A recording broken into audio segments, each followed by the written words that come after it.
Downing Street may have been compromised by phone hacking technology. To be fair, it's the first cabinet leak Boris has been involved in since he couldn't hold it any longer whilst hiding in a wardrobe when the husband came home early. It's not just ministers' smartphones that may have been turned into recording devices. Apparently there was even an attempt to swap Jacob Rees-Mogg's carrier pigeon for a parrot. Luckily, Boris has an extra layer of password security. He's based them on the dates of his kids' birthdays, so hackers could never possibly access enough processing power to work out all the options. A show that explains the ins and outs of sex to children, sorry, that's a poor choice of words, has been withdrawn.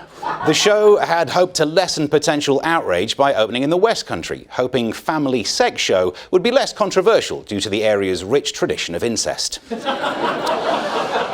If it's all the same to you theatrical types, many people would rather teach their children about sex the traditional way, by signing them up for a church choir.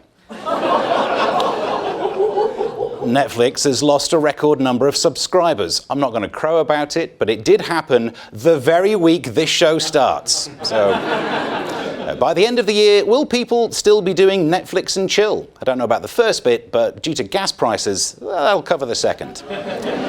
Part of the problem is their big show The Crown appears to be facing competition from a forthcoming rival live show called The Jubilee. Meghan and Harry are invited to join the royal family on the balcony during the Jubilee celebrations. The royals wanted to avoid any Jubilee embarrassment, like a decade ago during the Diamond one, when the 21-gun salute made Camilla stampede. The Queen is going to let Charles perform some royal duties so he doesn't feel sidelined, such as deworming the corgis, the changing of the socks, and the tethering of the creepy brother. The bank holiday weekend saw record booze sales across the UK as we respectfully celebrated the resurrection of the Son of God. Of course, Easter is the perfect symbol for the relaxation of COVID precautions, as the risen Christ would never have used hand sanitizer. Oh, it'd sting if it gets in the holes. Measures are already in place for any future bank holiday alcohol excess, with Priti Patel planning buses to take violent drunks to the South Coast beaches in a well-thought-through policy to encourage approaching migrants to turn their lilos around. The bank holiday excess provided a shot in the arm for the hospitality sector. Like I said to myself on Saturday afternoon, you say urinating in the hedge, officer. I say helping to kickstart the local economy.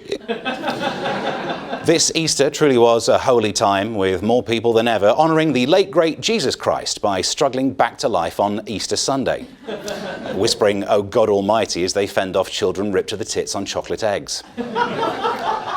17 new species of millipede have been discovered. This could be important news considering invertebrate protein could help to solve the global food crisis. Millipede meat might not be tasty, but on the plus side, at least everyone gets a leg. It's not easy to authenticate a new millipede species, as it can often turn out to just be a centipede that's given it all that. The scientist who made the discovery named one species after Taylor Swift. Makes sense. Feeding on rotting leaf mould is how Miss Swift keeps the weight off. The UK looks set to go into recession this summer. It looks like our belts will be tightening, either metaphorically or as we dangle from the ceiling after kicking away a stack of overdue bills. Fortunately, as it's 2022, we'll be distracted from hunger and mortgage defaults by a lady in a bejewelled hat waving from a golden carriage. I've already started driving that little bit slower, both to be more fuel efficient and also so I can spot any juicy-looking roadkill.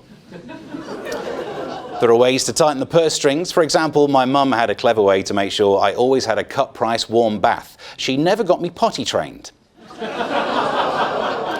And 30-year-old Kyle Gordy, an American sperm donor who's already fathered 46 kids, is touring the UK in the hope of siring more. His nicknames include the Sperminator, Thrustin Hoffman, Jerk Douglas.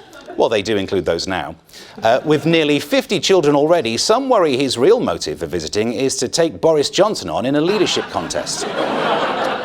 If you're interested, Kyle is prepared to make a donation without actually meeting, although he does insist you take the return spring off your letterbox. And that's your weekly roundup. Time to get on with the show.